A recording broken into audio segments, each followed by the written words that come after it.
人生短短几个秋啊，不醉不罢休。东边我的美人啊，西边黄河流。欢迎来到梦幻厨房，在我家，我是瑞玲贝贝。今天要和大家分享的是一款2019年超夯的饮料——蜂蜜柠檬。不论是泡水变饮料，还是加入 yogurt 当中，或是搭配上一集的自制爱玉，真的非常的百搭哦。我们赶快来准备超级简单的材料。首先是清洗干净的柠檬，强烈建议要买有机的或是自然农法的哦，不然吃到一堆农药，等于在慢性自杀嘞。然后请在流动的水底下流动浸泡15分钟，这个动作能够有效的避免部分的苦涩味。不过建议现代人要多吃点酸跟苦的食材呢，有益健康哦。接下来呢，把柠檬的外皮全部擦干哦。要做腌制类的，最忌讳的是水分的残留哦。所以重点来咯，要擦干，有没有懂？接下来就是这一集最重要的部分啦，就是要切片。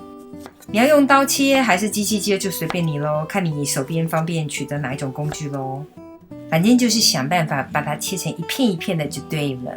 然后就把它丢或是扔到你清洗好消毒好的罐子里，或是很优雅的慢慢把它排进去也是可以的，完全看你当下的心情咯。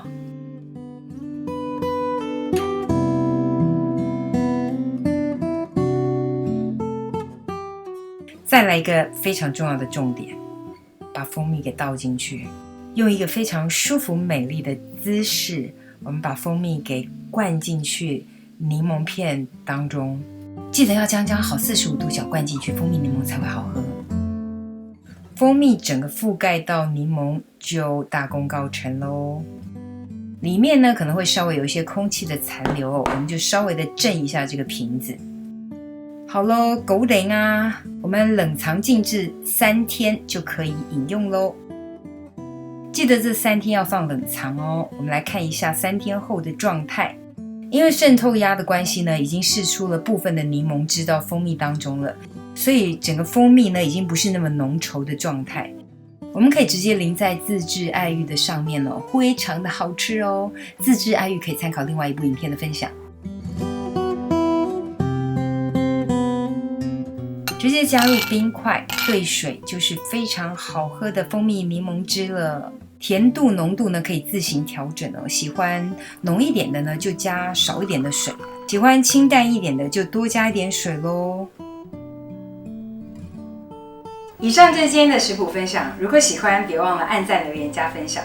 最新的食谱也欢迎订阅我的频道，更多的生活分享好物推荐，欢迎加入我的 IG 跟 FB， 还有别忘了开启小铃铛，才不会错过最新影片哦。耶稣爱你，我也爱你，我们下次见，拜拜。